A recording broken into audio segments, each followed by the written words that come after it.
Hi, welcome to Leicester Radio Society. My name's Dave. Tonight our guest is Jonathan Naylor G4KLX, and he will be giving us a talk on the history and development of MMDVM. I hope you all enjoy. Near Worksworth, actually, near a pub called the Malt Shovel, if anybody knows that one. And it was an excellent location, so I did loads of work on 2 meters 7 SEMS and 23 SEMS, usually SSB or CW, and worked all over Europe during the 1980s. Was quite successful from up there. And I have to admit that DX work on sort of the higher frequencies, including things like 10 gigs, is still an area I very, very much enjoy, but not that I get much chance to do it these days, and certainly don't have the location for it. Although I do have a balcony in this flat, which faces the east, so I suppose it's not the worst place I could live. I did contest operating, usually as part of G4LIP. When I was with them, it was based over in the Lincolnshire Wolds. You can't hear the dogs in the background, it's next door's flat, not mine. Over on the Lincolnshire Wolds, it was quite a lot of fun, running rather unnecessary power, but who cares, eh? Very successfully. And my first touch with digital stuff was, I said 1987, is that about right? Yeah, probably. Well, that's when I got my first TNC anyway, the Patcom TNC 220. I was still living in this very good location, and I did packet radio, and I found it all quite interesting. Fast forward a little bit, for work reasons I might add, no other reasons. I lived in Belgium, twice actually, technically, and I lived in Switzerland. I was also licensed as HB9 DRD, and strangely enough, I lived on top of a hill and did quite a lot of DX work on 2 meters, 70 SEMS and 23 SEMS and 6 SEMS and 3 SEMS, and that was a lot of fun. I lived at about 2,000 feet above sea level, but as you probably know, that doesn't count as a mountain in Switzerland, but it was not a bad location. On a clear day, I could see the Black Forest, which was quite interesting. Now then, if you fast forward to about 2001, I found myself in the situation of having a rather a lot of free time due to the way that economics were at the time. And I decided to teach myself some DSP. I'd always found the concept of DSP very, very interesting. So I decided to do something practical with it. And I wrote open source versions of modes, JT44 and FSK441 modes, which were all the rage for moon bounce and meteor scatter at the time. And then along the way, I learned quite a lot as well, quite successfully. In 1995, that's actually a little bit out of order. In 1995, I took over the development of the Linux kernel AX25 code, rewrote it. And also I did NetROM and ROSE, for those people who remember that sort of thing. ROSE being X25, NetROM, of course, well, being NetROM. In fact, me and John, JBPQ, who, as you probably know, lives in Nottingham, we got the specification for NetROM from the Leicester group. I've forgotten his call sign now. I can remember his face. He wasn't a member of your club, I'm sure. That I think he might be a member of the Leicester Repeater group. But anyway, he gave us a copy of the specification for NetROM, and that was the beginning of JBPQ's code, which still exists. And eventually I did the same on Linux, albeit a few years later. I eventually returned to the UK in 2008 for personal reasons, which turned out to be, in some senses, a bad move, but that's another story. And I wanted a new challenge, so I decided to have a go at digital voice. But also, more importantly, in the grand scheme of things, I decided to go back to university.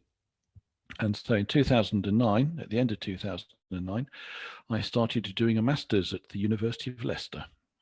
At the time, I lived on Stretton Road, on the edge of Braunston, and that's where I lived from 2009 through to 2012, I think it was. I forget now anyway.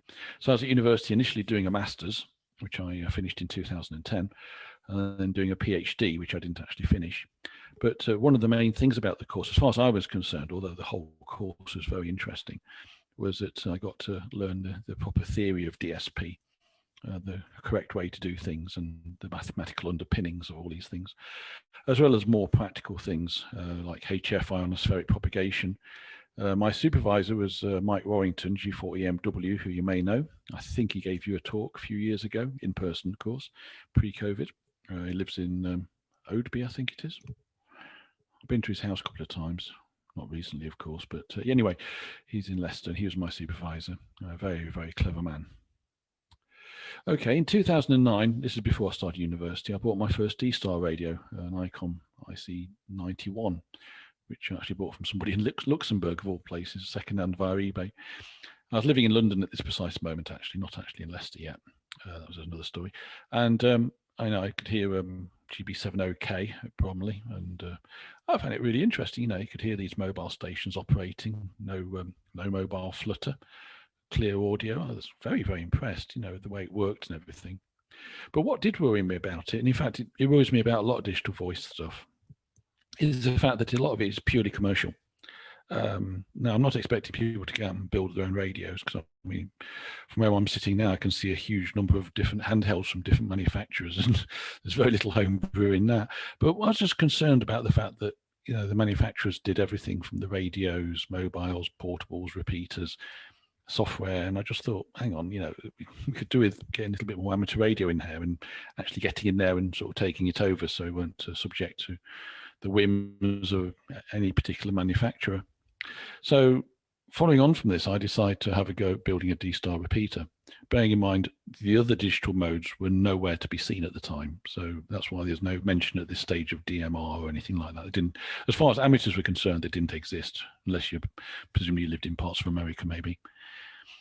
So I started by writing a D-Star repeater based on using a sound card as the interface between the computer. This is pre-Raspberry Pi, of course, between the computer and the radio. And thankfully, the interface that's on air was well documented by, I say ICOM, it's actually documented by the Japan Amateur Radio League, I think it was, since they nominally invented it. And so, well, in fact, they had to document it, otherwise it presumably wouldn't have been allowed on air, because it would have been a code or cipher. So I built the D-Star repeater based on that information. And in order to, how can I put this? In order to make it more palatable, I also wrote an FM repeater controller at the same time. So the idea is you could run one or the other, or even both side by side at a particular repeater location. The first repeater to use my software is a repeater which you can probably hear in parts of Leicester. In fact, I know you can with GB3IN, located near Matlock. A very, very good location. And that's well, I'm not sure when the repeater itself actually opened, it was already operational, but certainly John, that's G4TSN, who runs the repeater, he started using my D-Star repeater and FM repeater in August 2009, initially without any network connection. And not long after that, I integrated with KI4L KS OpenG2 software to allow networking.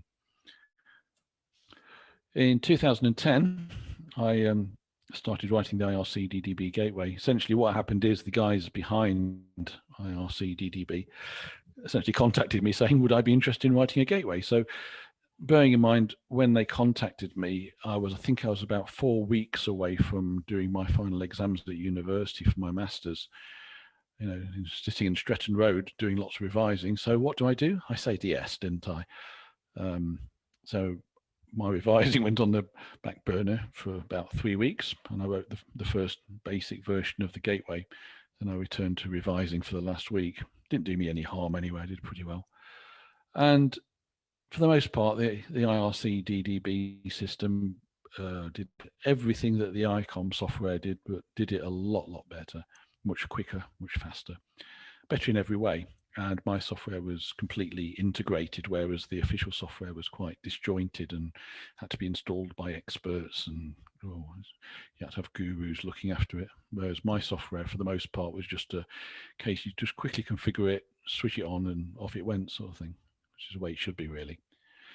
My gateway, it supported obviously the homebrew repeater software, which I wrote, goes without saying, and it also supported the official ICOM repeater hardware, which meant that it was easy for people to convert over to my system from the ICOM software.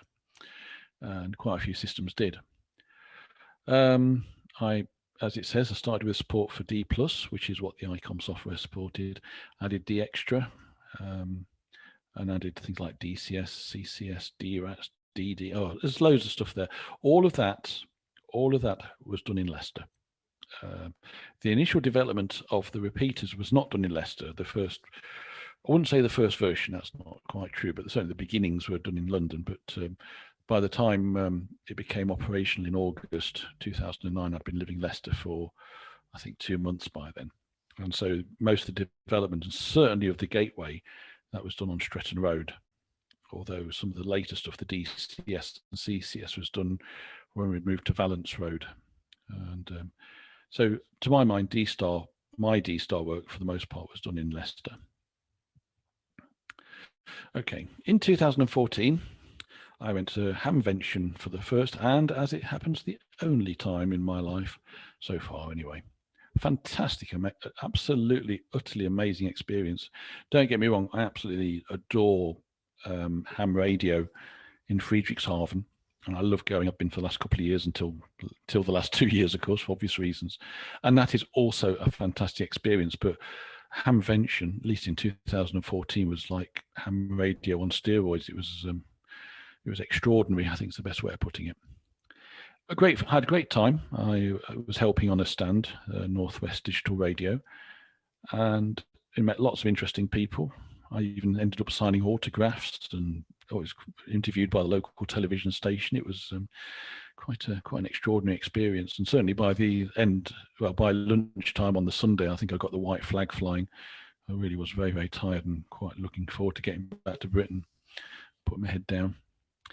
Anyway, what makes this an interesting experience was that at Hamvention, I've been chatting with a guy called Jerry Wanger, who's the guy who runs Connect Systems. And he gave me, say we had been chatting, it didn't come out of the blue. He gave me a CS700, of which there is a rather nice fetching picture at the bottom of the slide. And in fact, I've still got the radio, I'm looking at it now. And he gave me one, and he sort of said, this is a DMR radio. How about supporting DMR with your software, your D-Star software? I said, oh, okay. So I brought the radio back to the UK. Also at the same show, I met the people behind DMR Mark. Now, for those who don't know, you probably heard of Brandmeister or DMR Plus, Phoenix, called Phoenix in the UK. But before they occurred, there was a network called DMR Mark, which was exclusively Motorola. The Mark stands for Motorola Amateur Radio Club. I met these guys there. They had a big stand, and I said hi, and they all said, "Oh, hello. Nice to meet you. We all use your software for D-Star." Oh, that's nice. That's great. So I said, "How do you feel about having homebrew repeaters on DMR?" "Oh, no, can't do that." Which I found quite funny. So yeah, on one hand, they were happy to use my software for D-Star, but when it came to DMR, that was like, "Oh, no, not at all." And their attitude I found a little disappointing, shall we say. Anyway, so I came back to the UK. So as he said, started planning a DMR repeater. I'll note the planning here, not the actual implementation. But real life intervened. Essentially, I ended up moving down here. In fact, Worthing being here at the time. Not here, because I'm in Crawley now, about 25 miles north of Worthing. So I ended up living in Worthing. And then in spring 2015, I was working over in Hampshire. I was living too far away from home, say being Worthing, to be able to commute. It was about 70 miles or so, and it's just no way I want to commute that sort of distance, not and retain my sanity anyway. And so I had an awful lot of spare time in the evenings to kill. And so I decided that this would be a good time to think about doing DMR. Gus, who you may or may not know from DV Mega fame, he comes to shows sometimes. He's a lovely, lovely chap. He sent me some firmware for his hardware that did DMR, basically. And so I started writing a basic DMR interface to work with his hardware. Now that in itself didn't really come to anything. A little bit premature, I think is the best way of putting it. But something else happened to me. In May 2015, I assume that's got the right date, in the May 2015 Radcom, there was an article, and I've forgotten who it was by, a guy who had taken a thing called an Arduino Duo, which is based just on a microcontroller board, and he used it as a simple pan adapter. You literally just feed it audio in for the most part, and it drove some sort of simple display. What I found interesting about this was that he was using the analog to digital converter inside the CPU. And having a look at this piece of hardware, this thing called the Arduino Duo, it turned out that not only did it have an analog to digital, but it also had digital to analog converters, as well as serial ports and all sorts of good stuff. I remember thinking, well, it's almost like a light bulb went on in my head going, hang on, this may be the way to do DMR. You've got this processor that's got complete control of its analog to digital and digital to analog converters. And this will be the way to perform all the processing in very high speeds with very, very accurate timing. And suddenly the possibility of doing DMR and almost every other mode became possible. And as it says at the bottom, the DMR air interface is extremely well documented by ETSI, which is the, European something Standards Institute, Telecommunications Standards Institute? I forget. I think it's actually written by Motorola, but it's published by ETSI. And you can download this stuff free off the internet. They're very, very big documents with lots of information in, not all of which is relevant at any given time, but it is beautifully written. Well, not in the same sense you're reading a book, but it doesn't leave much to the imagination, which is exactly what you want for something like this. So I thought, right then, here we go. Well, I mentioned about working away from home. So the first thing I did was I took elements, I'll have to be careful how I say this, elements of my earlier D-Star work and moved it over to this new platform, this Arduino Duo. And I got that working. I get working on my desk. I could transmit on my little handheld, my ICOM 92, because I got a new radio by this stage. I still got that too. And I could transmit to it. I could, receive from it. And I thought, right then, this is going somewhere. That was a very good feeling. And I think I posted pictures on Twitter at the time of it, going, "Look at this! Whoa, isn't this good? Clever, eh?" The next stage was obviously adding DMR. Now, DMR, I took some of the ideas that I'd used for when I was working with Gus's stuff the year before. Oh no, same year, sorry. But refined them better. And at the same time, I was dealing with the DMR Plus people. That's Phoenix Network in the UK, with the German people on that.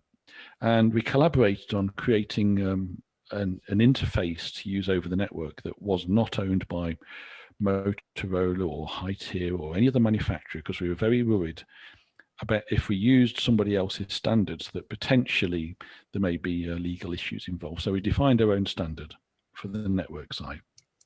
But ironically, it would be Brandmeister, whom I'm sure you've all heard of, who were the first to actually implement it, but that's by the by. I'd never heard of Brandmeister at this stage. I'm not entirely sure they existed, to be honest.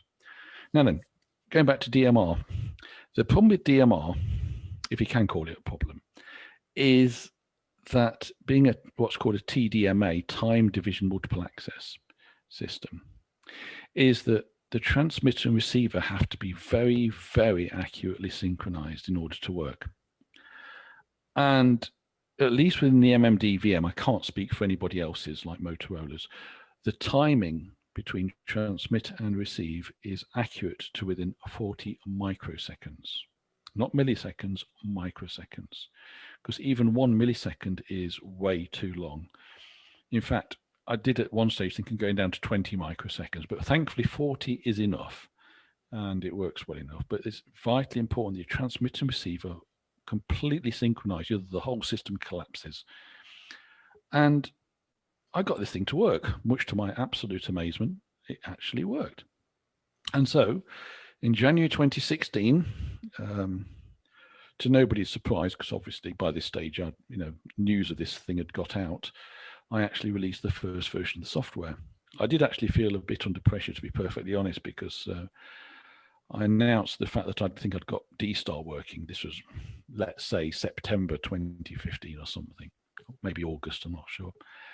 And at least 2 amateurs I can think of, and one in France, basically started building repeaters based on it.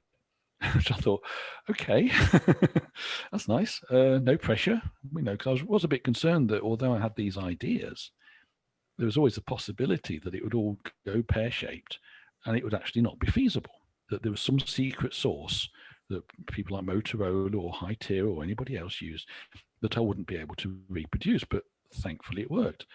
So, say the first version was released in January 2016 to a happy waiting public. That went down very well. Of course, there were some small bugs to be fixed, but on the whole, it worked pretty well from the get-go. And if you were to compare what I have now with what I released then, it's not majorly different, to be perfectly honest. The next mode I added was System Fusion.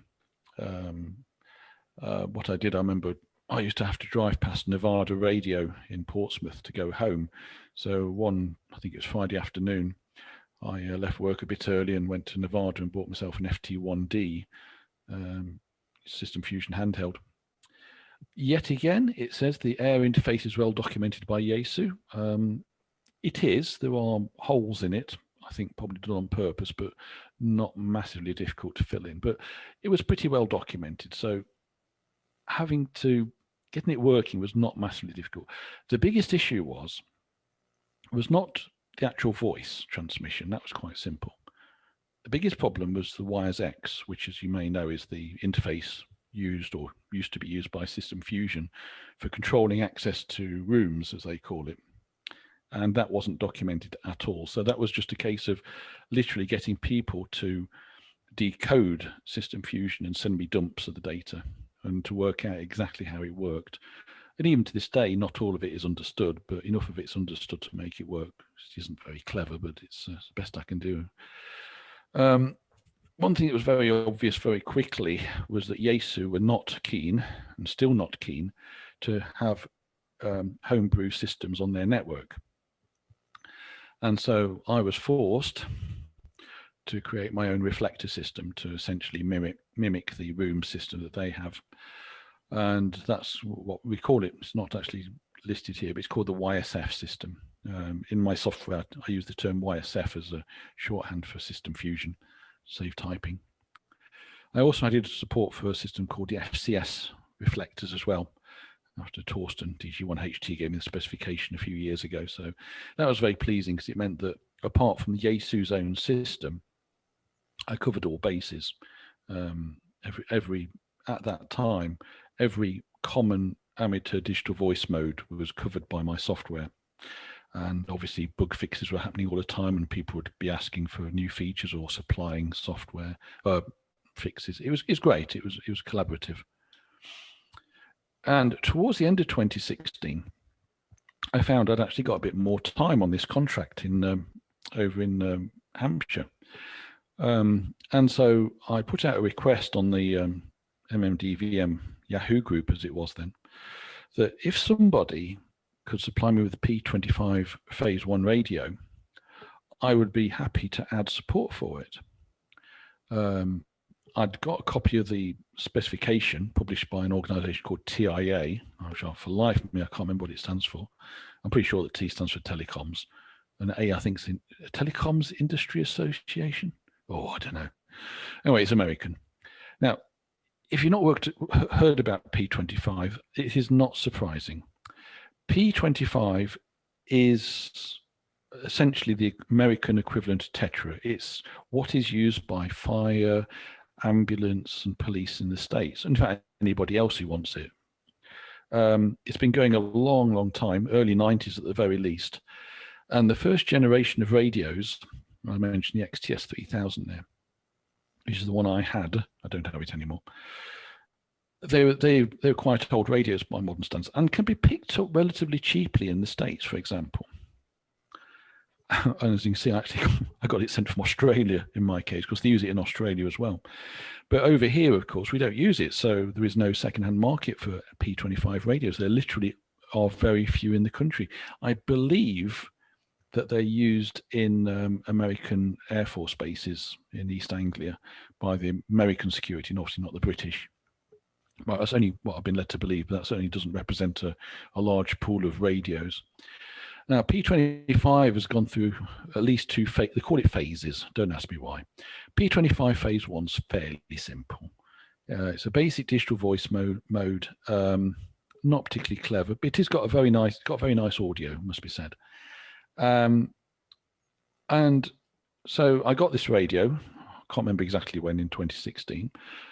Thankfully, VK2HK, I think his name's Ian, does it say? Unfortunately, I've got a window over the top of it, so I can't read it from here.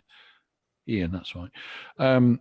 Ian programmed the radio for me, so I didn't have to worry about setting it up. He put all the right frequencies and talk groups and stuff in for me, so I never had to program it.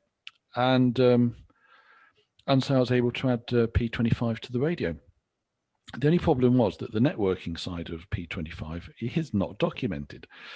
Much of it is understood. Most of it is understood, but there are still bits that nobody really understands, so you just have to try it out and see if it works.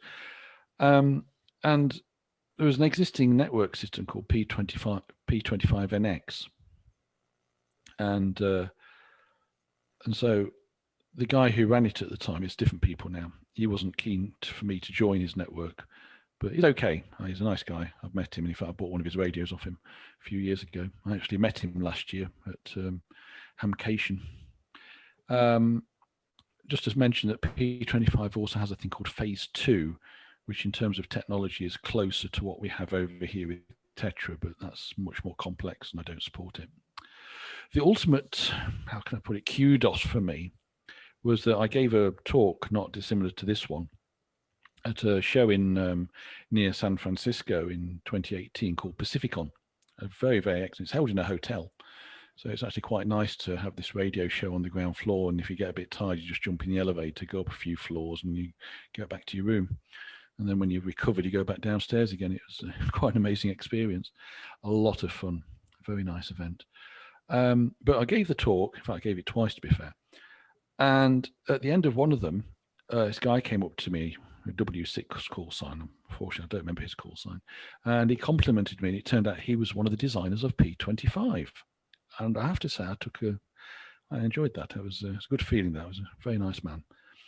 Now, the picture at the bottom is of one of these XTS 3000s. Now, what you don't realize from this thing is how big and heavy that radio is. I think they're designed to be used as offensive weapons, as well as radios, of course. And I'm pretty sure you could probably drive a car over one, if not a truck. Now, in terms of height, I'm just trying to remember how big it is to say I don't have it anymore. The radio without the antenna probably stands, I would say 9 inches tall, 10 inches tall. You know, it's a big radio. You put it in your hand and it doesn't disappear in your hand. You know, it's a big thing. And when you pick it up, oh my God, they are heavy. Essentially, I think the frame is steel. I say they're very, very strong. And yeah, I'm pretty sure you could drop one of those and, you know, it would survive. You probably put a dent in the, you know, in the ground, I think. I don't know how much it weighed. I never weighed it, but they're not light. I think it's fairly true to say that American cops with these would probably wear them in holsters or, you know, never actually hold them in their hands because I think they would get very tired hands very quickly. I've got another radio for P25 these days. I've got a thing called, I'm not sure if I mentioned that later, an NX5300 from Kenwood, which does P25. Go on, next one, go on. That's it. Yeah, it is right. Okay. Following on from then, my contract finished at the end of 2016. So I was living it back at home being Worthing yet again. So development slowed down quite a lot by this stage because obviously I had to pretend to be a, you know, loving husband and stepfather, and instead of just playing radios all the time, which I think is probably not a bad idea from time to time.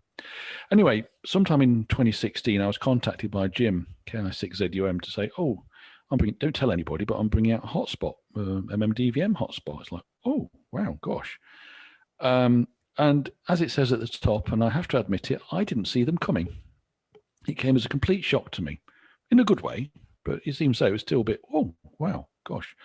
I did expect, bear in mind, the original basis of the MMDVM was as a repeater controller for example, GB3IN, GB7IN, GB7LR, I think it's one of yours nearby.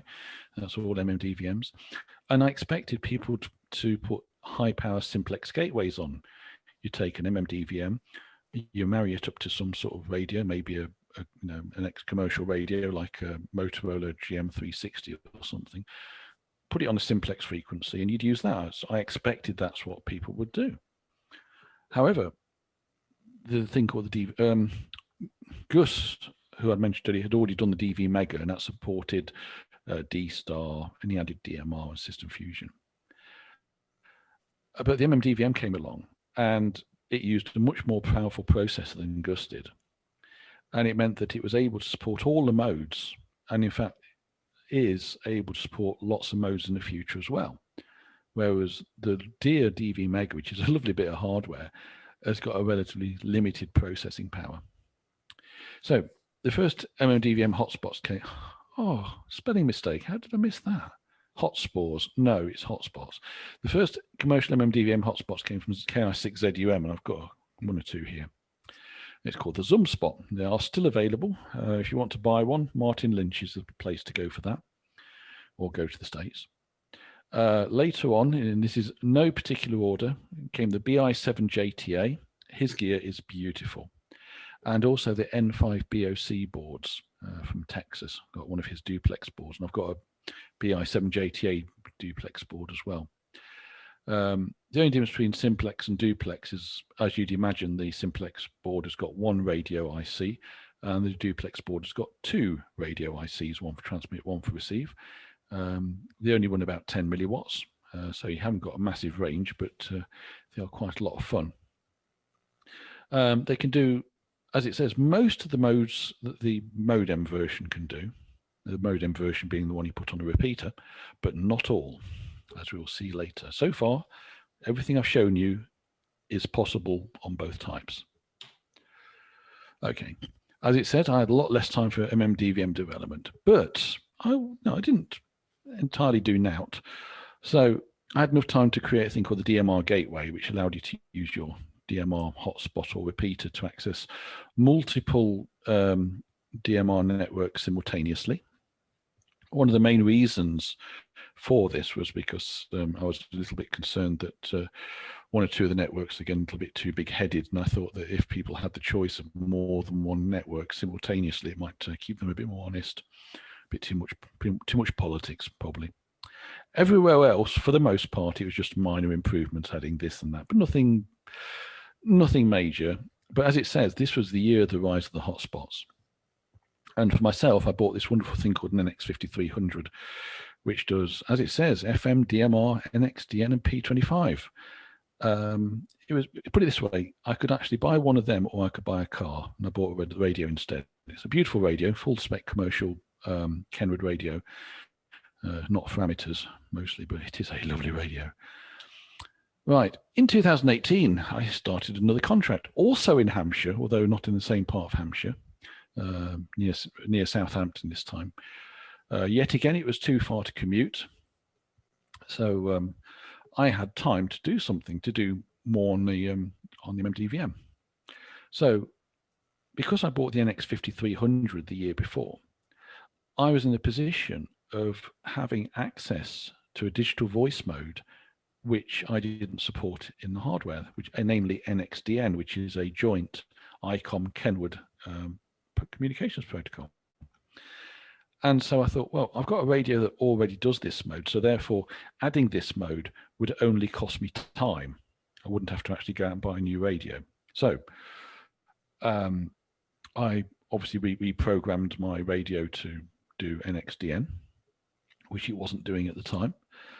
And so I set about adding it to my software.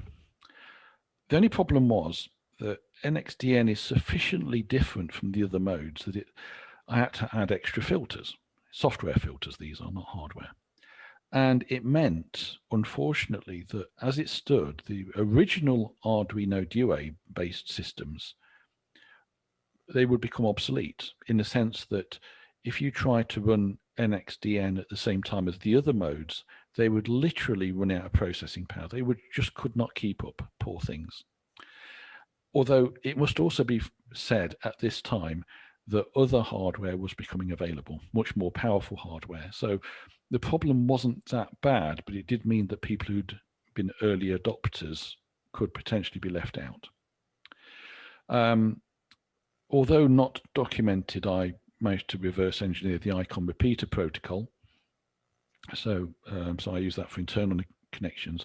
And like System Fusion, I created my own reflector network and linked it into a system called NX Core, which already exists for NXDN repeaters over in the States. I went to ham radio, Friedrichshafen, in May. I say May, June. I think it was June. I can't remember now. I should have filled that in, shouldn't I? And I saw POCSAG in operation. POCSAG, if you don't know, I can't remember what it stands for, but the PO at the beginning actually stands for Post Office. And when I say Post Office, I mean, you know, the British Post Office, not somebody else's. It's a paging protocol created by the Post Office, I think in the 70s. And in Germany, they have a practically countrywide paging network on 70 centimeters for amateurs.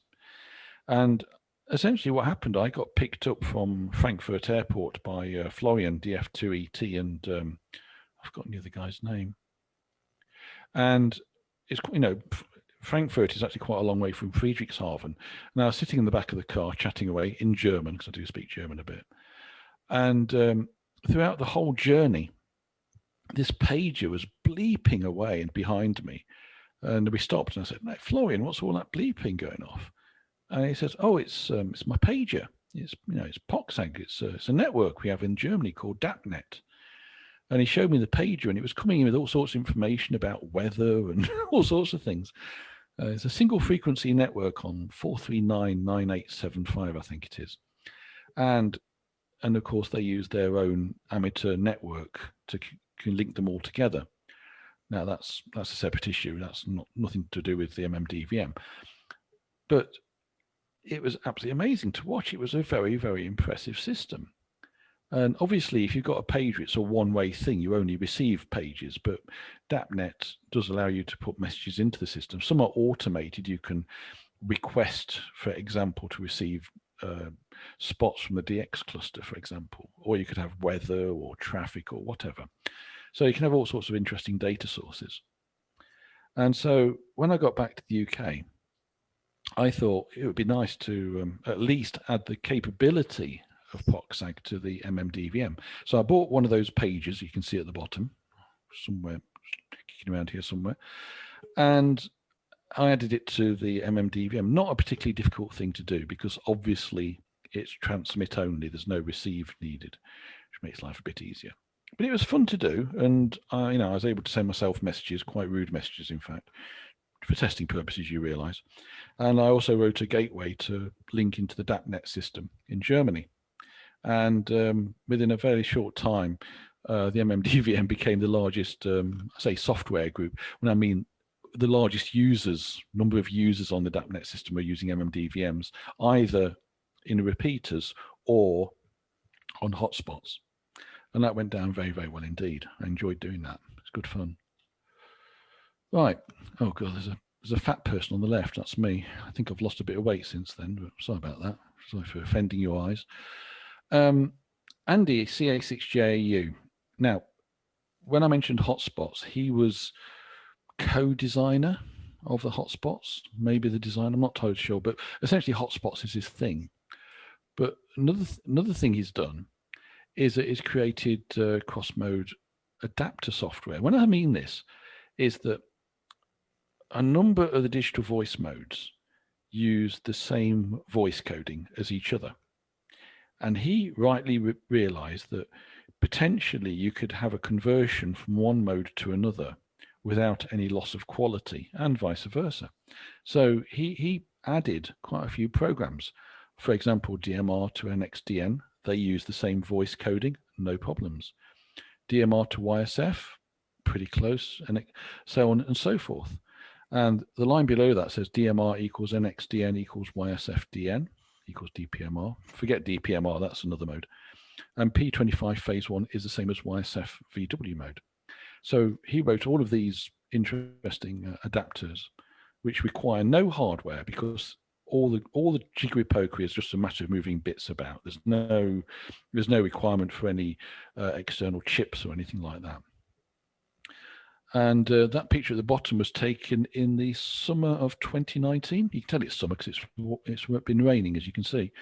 Although it's quite warm, as you can see, we're all in shirt sleeves. So going from left to right, you got me, looking fat.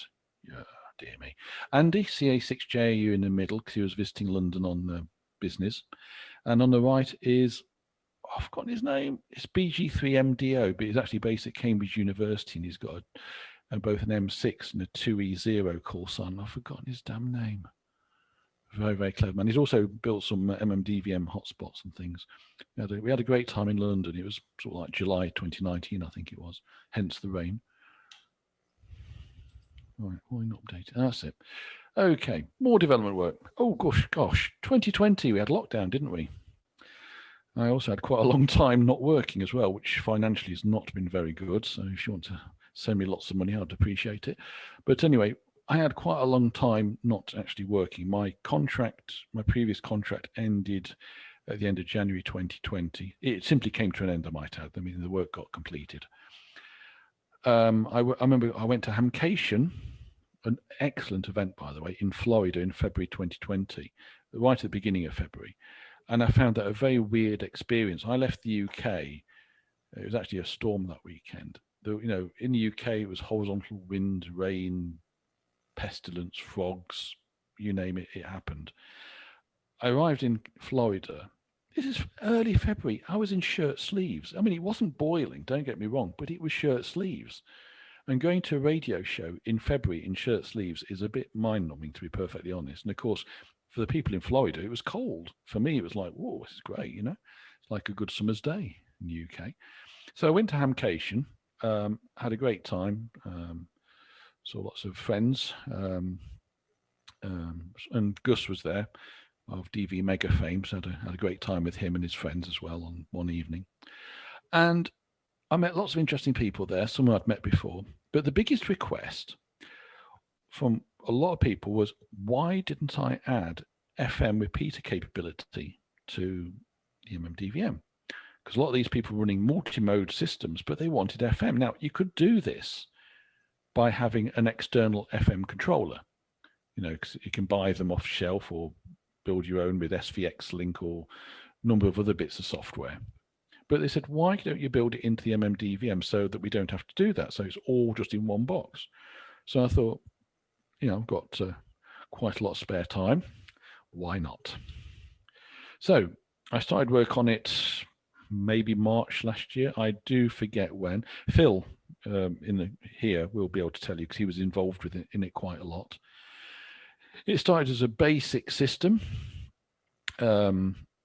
I did base some of the ideas on my previous FM repeater controller, but for the most part, I kept it simpler.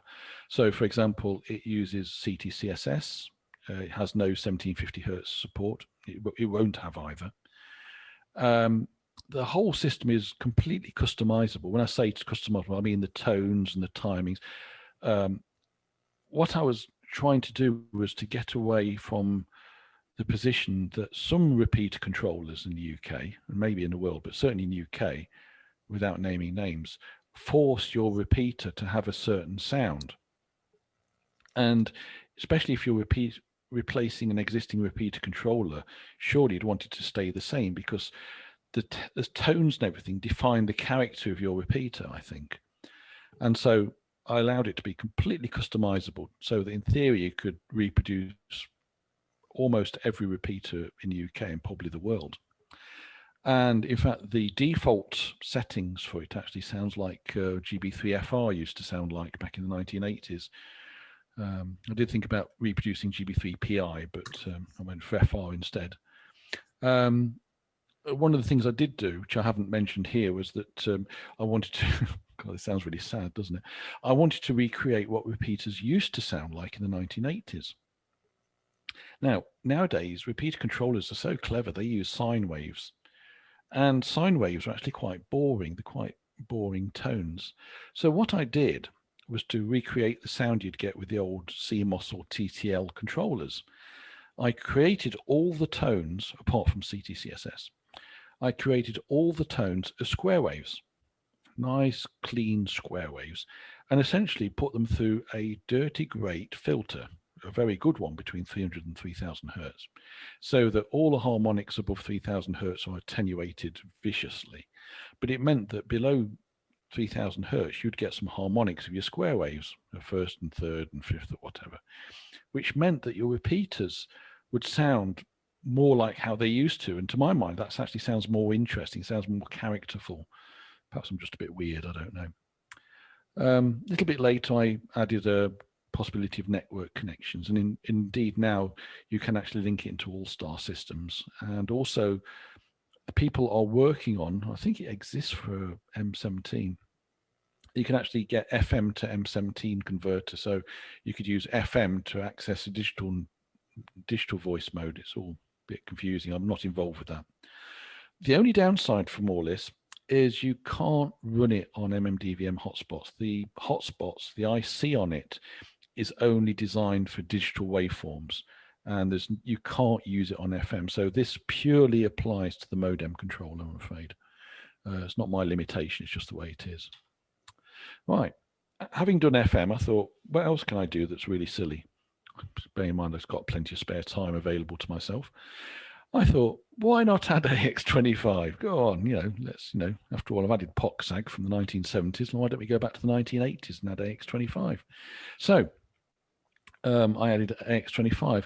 It must be said, unlike the other modes, I did actually borrow or stole, or whatever you want to call it, the software from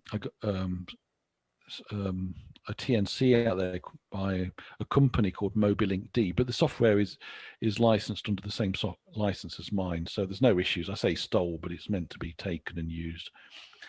And adding it was fairly straightforward. I optimized it a bit, but nothing major, and it works. The main reason for adding it was not particularly to use it for accessing BBSs or anything over the air, but it was more from the point of view of being able to decode systems. I think Kenwood radios do it, which transmit short packets at the end or beginning of transmissions to indicate the location of the user. And the idea is you could link this to that, and you could get their positions. But you can use it as a TNC. It has been used as such. Right, M17. This is the new boy on the block, and I've been working on this now for 9 months, I suppose. Now, M17 is supposed to be the panacea of all ills. While I don't actually believe that to be true, the idea behind it is sound. This mode is based on Codec 2, which is a completely open source voice vocoder, designed by a VK5, I think it is. It's used already in hardware on HF, for example, called, I think, 3DV. And so, like all these things, there's a number of different voice codings this guy created. So they've chosen 2 particular ones for this this mode. So they're using an open source voice coder. The protocol surrounding it is also open source design, and it is still evolving, it has to be said. I'm reasonably closely involved with it these days, although I did keep my distance to start with. I've suggested a few things, and for the most part, excuse me, I'm just going to have a drink of water, a bit dry, excuse me. I suggested a few things based on experience of other modes, and they've accepted most of them, to be honest. So I would say that M17 is in a better place than it was even a few months ago. It's pretty close to being a usable system. The only problem is there's no hardware available for it yet. All the testing's been done using either my hardware software or somebody else's, and it seems to work quite well. There are nets every Friday afternoon or evening at 5 p.m. UTC. There's plenty of software out there that allows you to access them from computers, for example. So you can use M17, just not on the air. But the idea is to do that. They are looking at modifying amateur handhelds and mobiles to use M17 and making quite good progress. But as of yet, it's not been completely done. So that will be supported by hotspots and modems. It's already included in beta versions of my software, but I say without the radios, it's a bit pointless, to be honest. Right, what else am I working on or would like to work on? Well, first of all, I created a new gateway system for System Fusion. It must be about a year ago now, to be fair. Yaesu themselves sort of distanced themselves from the original System Fusion concept. And they came out a few years ago with a thing called System Fusion 2. And at the same time, they updated the software for the radios. And they introduced a thing called DGID, which is Digital Group ID, I think it stands for. It's a bit like talk groups, but a little bit different. You know, they're at pains to say they're not like talk groups, but in reality, they are quite close. And it's actually a much nicer way to access System Fusion, much more flexible. And so I've added that to a new gateway for System Fusion. However, it's not commonly used yet. It is completely compatible with the old one, I might add. It's just that it accesses it a different way. But I would really like that to be the future, to be perfectly honest. It's much nicer to use. And as the developer of it, it's much easier to work with as well. I would like to support the Yaesu IMRS system. That's the networking system used by Yaesu System Fusion repeaters for creating private networks. And of course, I would like to actually finish M17 one day, but that of course requires them to actually finish defining it and say M17 is still being worked on and is going through lots of changes. So me finishing M17 will be hopefully just after they finish designing M17. God knows when that'll be. Right, we're getting near the end, by the way, folks. So slide 21 of 23. Right, the modem hardware. As it says, originally based on an 84 megahertz ARM M3. That's the Arduino Duo. Nice little board, that. Okay. And that was capable of running a fair number of bits and pieces. But the problem is, first of all, as it says, the Arduino Duo was withdrawn at the end of 2015. I don't know why, but the people behind it decided to withdraw it. But bear in mind, you can get Chinese copies, and I do literally mean Chinese copies of them, which work very well. So that wasn't an issue in itself. Somebody else, not me, I have to say, they ported it to the ST Micro family. Now, ST Micro is just a manufacturer, but they make ARM-based chips as well. And so they came out with a whole range of chips, very, very cheap, I might say. They make lovely development boards, and almost everybody and his dog has jumped onto that. And so if you were to buy a MMDVM modem board now, 99.9999% of them, which is practically all of them, I think, are based on ST Micro chips because they're cheap and they have all sorts of slightly different ones for different applications. And so the most common one you can buy is now running on 180 megahertz ARM M4. As you can appreciate, that is over twice as fast as the original, which is 84 megahertz. And it's an M4 processor, which is, you know, a bit more efficient as well. So anything the old Arduino Duo could do, the new versions can do, and a lot more besides, as you appreciate. However, even with all that processing power, if you have absolutely every mode I've talked about operating at the same time, I'm talking about FM, AX25, M17, blah, blah, blah. First of all, I think you'd have a completely unusable repeater because who would know what mode to use at any given time? I think it would be 100% busy and it'd be a dog's breakfast. However, that's not the point. You can't do it. It would literally just run out of steam. However, the latest generation, of which I've got some here, I've got a 260 megahertz ARM M7. Now, that, as you can see, 180 megahertz to 260 megahertz, faster, great. But the M7, as well as being an upgrade on the M4, basically runs twice as fast as the M4 for the same speed. So that is equivalent to a 420 megahertz M4, if that makes sense. And as you appreciate, once you've got that amount of processing power, you really can run every mode simultaneously. Yet again, it's doing so is possibly a little bit odd, but that's, you know, down to your choice. Popular hardware, Ki6ZUM, as in ZumSpot. In fact, if you look at the pictures at the bottom, the current Ki6 modem, ZUM modem, is the one on the right-hand side, sitting on top of Raspberry Pi. BI7JTA, his boards tend to be green, but you can find him on both Twitter and Facebook. He's always posting pictures of repeaters being built with his hardware. He's very easy to get hold of and answers questions really well. I do recommend his stuff. And from Repeater Builder, which is based in the USA, when I was at Hamcation in February last year, I had the privilege to sit down to a very nice Mexican meal with KI6ZUM and the guy behind Repeater Builder, I think it's N3XCC, Scott Zimmerman. And we had a nice good old rag chew. It was lovely, just before COVID hit, essentially. And the boards I've got in front of me are the latest generation of the Repeater Builder boards, which, as it says, 260 megahertz ARM-M7, absolutely glorious chips. And I think they cost like £5 each or something. It's absurdly cheap. In the bottom pictures, I said the right-hand one is a ZUM. The bottom left is a ZUM. However, the difference is the board that it's sitting on, which is essentially green. I don't know if you can see my mouse. I'm actually circling it with a mouse, but I've got a feeling you probably can't see that. That green board is an Arduino Duo. That's the original one that we used at the beginning. And these white boards are original KI6ZUM modem boards for the Arduino Duo from 2015, 2016. Now then, the funny thing about it is that the big white board on the left-hand side, those two chips on it are basically just op amps, nothing special, just op amps. And they were to interface the radio to the chip on the Arduino Duo.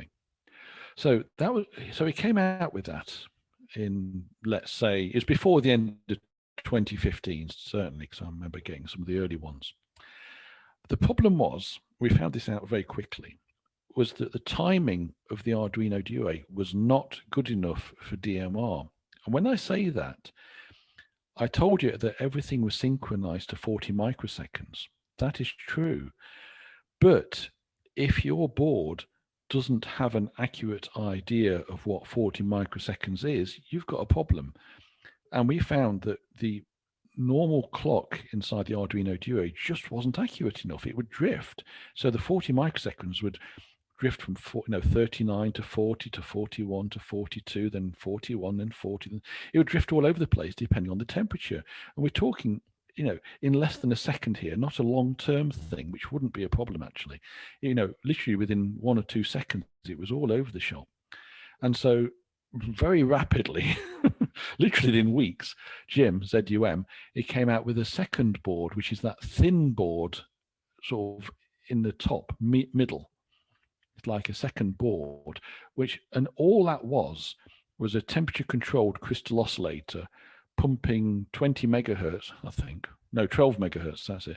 Pumping 12 megahertz into the board so that it could use that as timing instead of its own clock. And by doing that, it became possible to run DMR. But that was quite funny. That is one of these things that, I did the software and then realized that the hardware wasn't up to it. But that is not a problem on modern hardware. All of these boards, like the KI6ZUM and the BI7JTA and the Repeater Builder, they all have TCX those built into them by default, so that you do not get any of this drifting that we found very early on. And that is the state of play now. I've got the latest boards in front of me. The only difference between these boards, I can show them in front of the camera later if you like. The only difference between these boards and the previous generation, apart from the speed, which goes without saying, is that instead of having rows of LEDs to indicate which mode you're in, they instead have little OLED displays which will display the mode identification like FM or NXDN or DMR, etc., etc. And one of my jobs, which I've been doing for the last 3 months, is getting the damn things to work, but that's my problem. Right, where to? Well, first of all, almost the end. Where to? What's next? Well, first of all, I've got no new modes planned. I really do mean that, folks. And I said that 4 years ago too, so you never know. The obvious next one will be a thing called DPMR. You can buy cheap handhelds from China that do DPMR. You can also buy radios from ICOM and Kenwood for DPMR. It's specified in ETSI standards. It's very well documented. And the biggest problem with DPMR is that all the radios, for the most part, are completely incompatible with each other. So potentially your radio would say who's calling you, but they use completely different ways of coding the voice. So you wouldn't actually be able to talk to each other. So that is essentially the reason I never did DPMR. At a technical level, it's actually a very interesting mode. It's got some interesting ideas, but the way it's all been implemented by the different manufacturers, unless you're using ICOM and Kenwood gear, then you can't talk to each other. And essentially, the only people you can talk to are your friends using radios from the same manufacturer, unless it's ICOM and Kenwood. So I kept away from that one, which is a shame, but I don't see any future for it, at least in the amateur context. Another mode that could do is called tetrapol. This was invented by the French. It's nothing to do with tetra, which is the system used by the police and fire and ambulance over here. It predates it, called tetrapol. It's possible you can get the radios from France. I think they're used in Switzerland and other European countries, but it's too obscure. And the number of people who've asked for tetrapol is precisely 0. So judging by that, I think it's not a particularly important mode to look at. As I say, new hardware is being planned. I've got some in front of me. This is the latest repeater builder. One of the problems I do have, and this is common to all of the MMDVM systems, is that we can't do advanced modes that require phase shift keying. It only works with FM radios. And that means that as it stands, the MMDVM can't do, for example, Tetra or P25 phase 2. Now, Tetra is interesting, P25 phase 2 less interesting. Tetra is interesting. I'd love to support it, but it would require completely different radios and completely different modems. It's just not going to happen unless somebody comes out with some very interesting hardware. Not difficult, actually, with modern chips, but nobody's doing it at the moment, so therefore it's not being done, I'm sorry to say. And ultimately, despite all those caveats, well, few caveats, I'm actually very proud of the MMDVM project. I started it in all seriousness in summer 2015. It's still going now. It's maybe a slightly reduced level because for the most part it works. But it's used all over the place. As far as I know, there are well over 20,000 hotspots in use. A few thousand MMDVM repeaters, and that's just on DMR. So God knows what that number is in total, including other modes. So all in all, it's been a very, very successful project, and will continue to be so. So, while if new modes appear like M17, I will try and support them if at all possible. There we go.